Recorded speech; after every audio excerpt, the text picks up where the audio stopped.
Olá, o Direito Sem Fronteiras está no ar.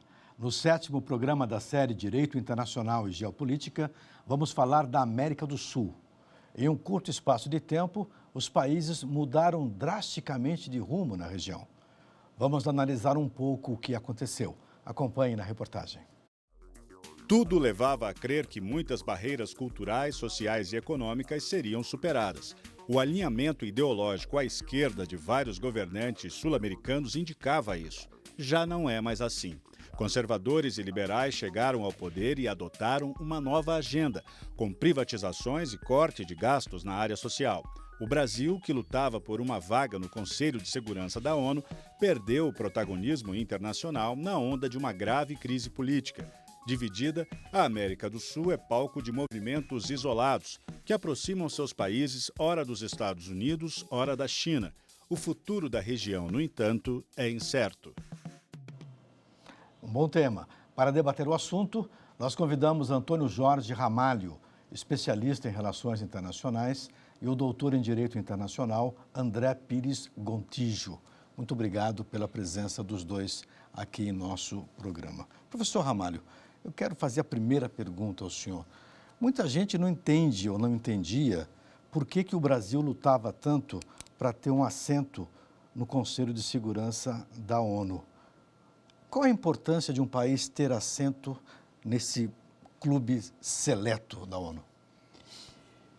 Bom, essa é uma tradição na política externa brasileira. O Brasil não é, por acaso, ele é o primeiro país a ser convidado a falar nas aberturas oficiais das Assembleias Gerais das Nações Unidas. Quando nós participamos da Segunda Guerra Mundial, houve um acerto, um acordo pelo qual o presidente Roosevelt, na época, tinha se comprometido a apoiar a candidatura do Brasil a um assento permanente no Conselho de Segurança. A ideia é que o Conselho de Segurança teria os países que, naquele momento, representavam os vitoriosos da Segunda Guerra Mundial. Os aliados. Os aliados. E o Brasil contribuiu de uma maneira decisiva, inclusive com sangue, para o êxito. A nossa participação do ponto de vista geopolítico foi crucial. Houve um par de anos durante a Segunda Guerra Mundial em que o aeroporto que houve mais, de onde saíram mais voos e onde pousaram mais voos, com o maior movimento no mundo, foi a base de Parnamirim. Todo o esforço na parte ocidental da Europa e no norte da África, todo o esforço aliado, desde a entrada dos Estados Unidos na guerra, dependia fundamentalmente do envolvimento brasileiro. O envolvimento brasileiro foi importante também para levar consigo a América do Sul. Havia entre nossos vizinhos alguns países que, assim como no Brasil, havia uma certa divisão, havia uma polarização entre o eixo e os aliados. A política de Vargas ficou conhecida como uma política externa pendular. No caso da China e da Argentina, por exemplo, a simpatia pelo eixo era ainda maior do que a que havia aqui no Brasil.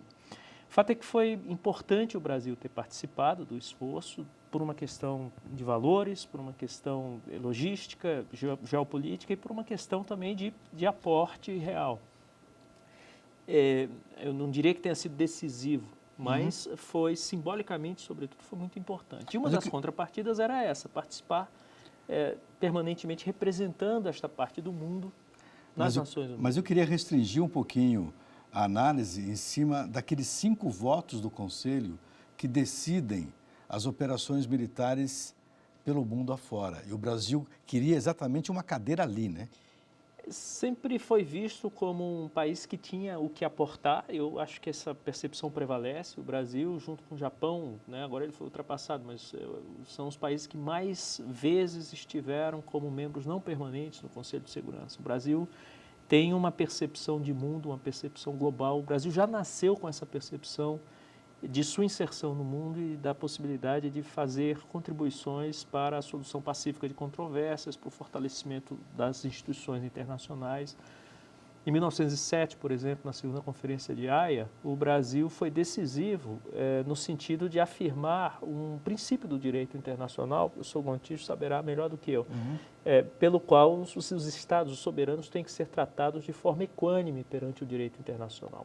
Eu já volto com o senhor. Claro. Em relação ainda ao Conselho de Segurança da ONU, os analistas de geopolítica dizem o seguinte, quem faz parte daquele grupo seleto de 5 votos, né, para decisões, para operações militares, quem faz parte daquele grupo tem automaticamente condição de negociar diante do mundo este voto em troca de algum benefício, de algum investimento, como Vargas fez em relação à construção da usina siderúrgica, antes de decidir para que lado ele ia.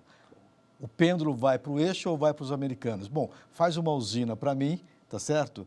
E eu posso te ajudar lá na Itália, e foi isso que aconteceu. O senhor entende que isso prevalece até os dias de hoje na ONU em relação a esses 5 votos? Com certeza, Bob. Hoje, uma vaga no Conselho de Segurança da ONU, ela significa estabilidade institucional.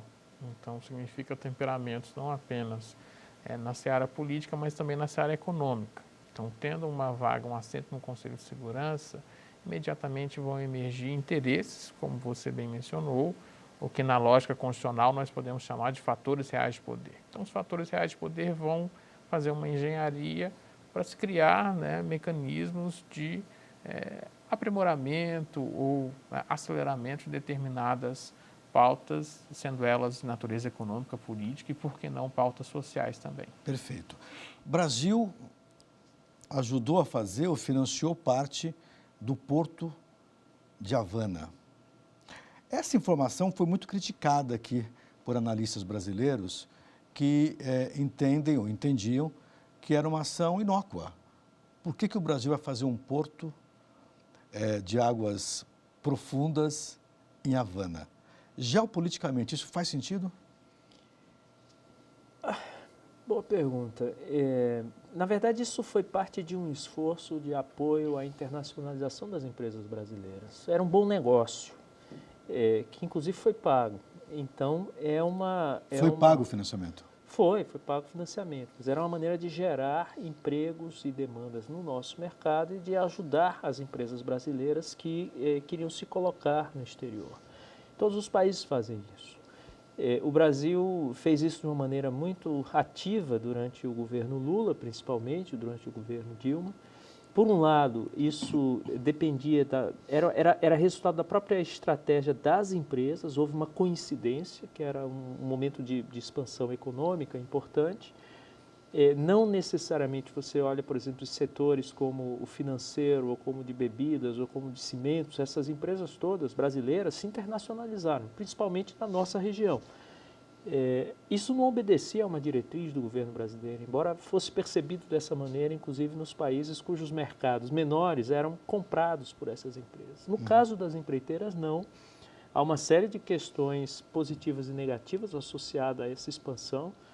A Odebrecht hoje é problema em todos os países vizinhos. Aqui vale um parênteses, eu acho que nós estamos perdendo uma oportunidade de fazer do limão uma limonada, como se diz, de defender um sistema de compliance universal para combater esse tipo de prática, porque não são só as empresas brasileiras que fazem... O sistema. O sistema é corrupto, por assim dizer, e é possível melhorá-lo. Nós hoje pagamos um preço alto em termos de imagem, porque é uma empresa brasileira que aparece nos escândalos no Equador, no Peru, no Chile, etc. Na Venezuela, né? Também. Isso foi um problema, eu acho que nós temos que nos portar com relação a essa questão, como fizemos nos anos 80, começo dos anos 90, com a questão ambiental, que a tradição brasileira era negar que houvesse queimadas na Amazônia, etc. A partir da Rio 92 e do processo que ela levou, o Brasil assumiu o protagonismo e hoje é uma liderança nessa seara. Na área de direitos humanos, o Brasil também negava violações de direitos humanos. Quando aconteceu o Carandiru, o Brasil mudou de figura. Já voltamos desse tema, professor. Tem um outro tema que eu queria trazer antes, Argentina. O equilíbrio dessa região, da América do Sul, depende, evidentemente, de saúde econômica e financeira. A Argentina acaba de pedir, salvo engano, 80 bilhões de dólares ao Fundo Monetário Internacional. As contas públicas do Brasil também não estão lá muito bem das pernas. Dizem que estão, por sinal, muito mal das pernas. Isso será entregue ao próximo presidente. Até que ponto Argentina e Brasil, com dificuldades econômicas, podem anunciar um período mais frágil para a América Latina, América do Sul, especialmente? Esse período frágil ele já está em constante movimento. Então, nós já estamos nesse período. Nós já estamos nesse período frágil. O déficit ele sempre existiu. O déficit americano gira em torno de 400, um pouco mais de 400 bilhões de dólares. Mas esse déficit ele sempre é rolado em termos de parcerias, em termos de pagamento da dívida e de títulos da dívida. O Brasil vai chegar ao final do ano com um déficit um pouco mais de 200 bilhões de reais. 200 bilhões de reais? 200 bilhões de reais. Então, a diferença é, os papéis americanos eles têm maior credibilidade e confiança do que os papéis brasileiros. Então, por isso que nos Estados Unidos se vive essa estabilidade ou avanço do crescimento econômico. E no caso dos Estados Unidos, a China é um dos principais compradores daqueles papéis. Não só a China, também como o Japão, como uma estratégia de geopolítica que esses países asiáticos travaram. Então, dentro desse contexto, nós precisamos saber que estratégia o Brasil vai traçar em termos dessa estruturação institucional, desse equilíbrio institucional e, entre aspas, qual é a questão geopolítica em que o Brasil vai querer se inserir, ou seja, quem será o dono desse papel ou dos papéis que o Brasil vai somar em termos de dívida. Mas alguém vai ter que comprar esses papéis, senão não terá dinheiro, tá certo? Sim, ou não? exatamente. Professor, Venezuela. A Venezuela acaba de mudar a sua moeda. Cortou 5 zeros, tenta fugir de uma hiperinflação. Vai ter jeito? Temos que torcer pelo melhor. É um experimento novo, ninguém tentou fazer isso ainda em termos de ancorar, digamos, a sua emissão monetária a uma commodity. É uma espécie de revisão do antigo padrão ouro e uma assunção do compromisso. Está ancorando no petróleo? Está ancorando no petróleo, numa moeda virtual chamada Petro, que está congelado em 60, baseado no petróleo, denominado a 60 dólares o barril. Então, há uma série de incertezas com relação a isso. Há aspectos positivos do processo que está acontecendo. Primeiro, é o governo reconhecer que precisa fazer alguma coisa, porque eles vinham apenas deixando a situação se deteriorar. Aqui, não, eles estão propondo algo radical, estão avançando, por exemplo, na questão do subsídio à gasolina, que sempre foi uma coisa irreal, e este governo agora está fazendo isso, está reconhecendo que não é insustentável. Não dá mais para deixar a gasolina ali a 30 centavos o litro. Mas o problema maior não é esse. Quer dizer, ainda do lado positivo, se quisermos, né, você tem uma reorganização da economia e uma simplificação, inclusive, dos procedimentos contábeis. A hiperinflação fez que a moeda perdesse as suas funções fundamentais de unidade de conta, de reserva de valor e de meio de troca. Hoje, para fazer a contabilidade de uma companhia qualquer é impossível, porque são tantos zeros, são tantos bilhões que os erros são mais fáceis, né? Então, essa simplificação é positiva. O fato do governo reconhecer que é preciso fazer algo é positivo. O grande dilema hoje diante da situação atual, que eles não estão enfrentando os problemas estruturais. Para poder resolver essa situação, você precisa de segurança jurídica e criar um ambiente de confiança pelo mercado, no governo. Mas essa reforma econômica em si não daria essa segurança jurídica, professor? Não, porque as pessoas não sabem o que vem depois. A gente volta a esse tema daqui a pouquinho, logo após o nosso intervalo. Não vai embora, a gente volta logo.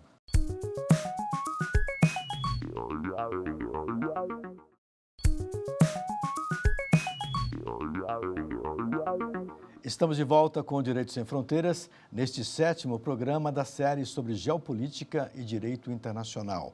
A gente fala hoje sobre a América do Sul. O senhor comentava sobre a Venezuela, a incerteza e a necessidade de um lastro político e econômico para que o país possa ter credibilidade internacional, e isso ajudaria também a ter credibilidade nesse território todo da América do Sul, né, professor? Com certeza. O lastro econômico, o lastro econômico vem muito hoje com os investimentos internacionais, principalmente não só de grandes investidores, mas de países que pretendem montar uma estrutura da aldeia global em determinados setores ou em determinados territórios. Então, hoje nós temos, a depender do setor econômico, uma fatia de indústrias ou prestadores de serviços de diversas vantagens que escolhem os países que vão se instalar. Vamos instalar agora no Vietnã. Não, vamos instalar agora no Paraguai. Não, vamos instalar agora na Guiné. Então, dentro desse contexto, há essa migração ou essa flexibilidade desses setores econômicos em escolher em qual país ou qual país vai oferecer a melhor geopolítica para recepcionar esses setores. Em cima do tema geopolítica na América do Sul, vamos falar da China. A China vem da América Central, né, fazendo um porto ali na Nicarágua. Todo mundo jura que esse porto não é um porto construído pelo governo chinês, mas por um milionário, o Sr. Wang, de Hong Kong, que teria perdido 85 bilhões de dólares recentemente, e o projeto está ali meio estagnado. O porto seria uma alternativa ao porto do Canal do Panamá, um pouco mais ao sul da Nicarágua. O senhor acredita que esta pegada chinesa para a construção de um canal entre o Atlântico e o Pacífico, acima do Canal do Panamá, possa ser uma ameaça ou um incentivo a trocas comerciais? Seguramente as duas coisas, é mais um incentivo, mas obedece a uma visão global que a China tem em torno da sua própria economia, a chamada o BOR, né, One Belt One Road Initiative, que a China vem construindo, a chamada nova Rota da Seda também em alguns aspectos, em parte da literatura. É uma iniciativa chinesa de longo prazo, os chineses pensam nas próximas gerações, que obedece à risca, digamos, os mandamentos de Meihan da geopolítica. Eles estão aproveitando um período de paz para construir uma infraestrutura que fortalece o comércio, fortalece a sua presença econômica no mundo, reorganiza a economia internacional em função da economia chinesa e, ao mesmo tempo, pode facilmente ser convertido em apoio a operações militares se houver necessidade. Não é essa a aposta da China. Eles querem, na verdade, apostam nisso. Eles apostam numa redefinição das estruturas de produção e das estruturas através das quais fluem os serviços, as informações, os bens globais, de modo a colocar a China como centro de gravidade principal. E eles estão conseguindo avançar muito aceleradamente nessa direção. A China já é o primeiro parceiro comercial do Brasil. Praticamente desde 2010, mas de praticamente todos os países O que isso significa para a região e para a relação Estados Unidos e Brasil? Começo com o senhor, depois eu volto para o senhor aqui. O que nós verificamos em termos de expansão chinesa é que a expansão chinesa ela começou pela África. Então, muito tempo atrás, 2013, 2014... Nos anos 50, final dos anos 60, eles tinham projetos. Isso, já tinham os projetos, mas em 2013, 2014 ficou nítido, né? O mapa das ilhas de excelência, que antigamente você tinha um preconceito do sistema africano. O continente africano é um continente que precisa ser desenvolvido. Hoje é o contrário, você tem um continente desenvolvido com ilhas de precariedade, que são países que não aceitaram ou que a China não teve interesse em investir. Eu acredito que é um movimento semelhante que a China está fazendo na América do Sul e, por que não, começar ali pela América Latina. Não podemos falar América Latina porque o México é um parceiro estratégico interessante dos Estados Unidos, mas os demais países estão nesse alvo da China. Ao sul do México, até a Patagônia, a China está chegando bem, inclusive oferecendo armas. Tem armas chinesas no Uruguai, algumas dizem que são usadas, outros dizem que são novas. É um acordo já militar acontecendo aqui nessa região. Não chega a ser um acordo militar, uma cooperação intensa e hoje digamos, uma aproximação do ponto de vista econômico, comercial, fortíssimo, financeiro, eles vêm ajudando. O que aconteceu na Venezuela, por exemplo, foi isso. Aproveitou uma situação, uma circunstância de necessidade do país e financiou, em larga medida, a sobrevida de um regime político que talvez se mantenha e continue, em parte em função disso, deste apoio que recebeu dos chineses. Desse apoio que recebeu agora para fazer essa reforma, inclusive. Várias reformas, mas agora também os chineses estão stand-by, né? Estão esperando para ver como a coisa vai evoluir. O fato é que é uma perspectiva de mundo e uma perspectiva de longo prazo. Essa perspectiva chinesa depende da estabilidade das instituições internacionais. A grande surpresa nesse processo todo tem sido a mudança de comportamento dos Estados Unidos, que montaram, por assim dizer, construíram essas estruturas de governança global em função dos seus valores, dos seus princípios, dos seus interesses, no pós-Segunda Guerra Mundial. Eu vou fazer um corte ao senhor, lembrando aqui o Roosevelt, a doutrina Roosevelt em relação à América do Sul, que apresentava o território como sendo um quintal de interesse estritamente dos Estados Unidos. E hoje nós vemos a China se aproximando desse território, já trabalhando nesse território e já ganhando dinheiro nesse território. Não chega a ser ruim para nós. O grande problema também não foi negativo para a África. Quer dizer, os chineses chegam, constroem um porto, constroem uma estrada, constroem uma ferrovia, eles o fazem pensando nos seus interesses, em como melhor escoar aquelas commodities de que eles necessitarão. Mas ao fazerem, eles criam uma infraestrutura onde antes nada havia. Isso significa que aquela rodovia não é usada só para aquilo, então ajuda no desenvolvimento. O grande problema que se observa é uma certa desconfiança nessas sociedades, porque os chineses, quando vêm com um pacote fechado, né? A mão de obra é deles, o financiamento é deles, a exploração é deles. Mesmo quando há concessões, se não forem pagos os empréstimos, aí depois a China passa a administrar, porque aquele investimento é garantia do empréstimo que foi feito. Então, há uma desconfiança muito grande, como não havia com relação aos americanos. Mas como não existe almoço grátis para ninguém em nenhum lugar do mundo, a China está mais que no direito de exigir garantias para liberar uma quantia de dinheiro. O senhor concorda, professor? Concordo em gênero, número e grau. E acredito que esse avanço chinês é um avanço perceptível não apenas pelo Estado, né, pelo governo chinês. Eu acredito que é uma estratégia de governança, como o professor Antônio mencionou, em que não era o governo dos Estados Unidos ou a própria instituição Estados Unidos da América que avançava, mas os seus particulares e as suas empresas. Então, a estratégia chinesa também está na iniciativa privada, nos atores privados que representariam o Estado chinês dentro desses investimentos. Perfeito. Colômbia. A Colômbia está entre a Venezuela e o Equador. E o Brasil. Mas ela está mais entre ali, né? Está mais espremidinha ali, né? E também com o Brasil, mais a leste, né? Fazendo fronteira ali.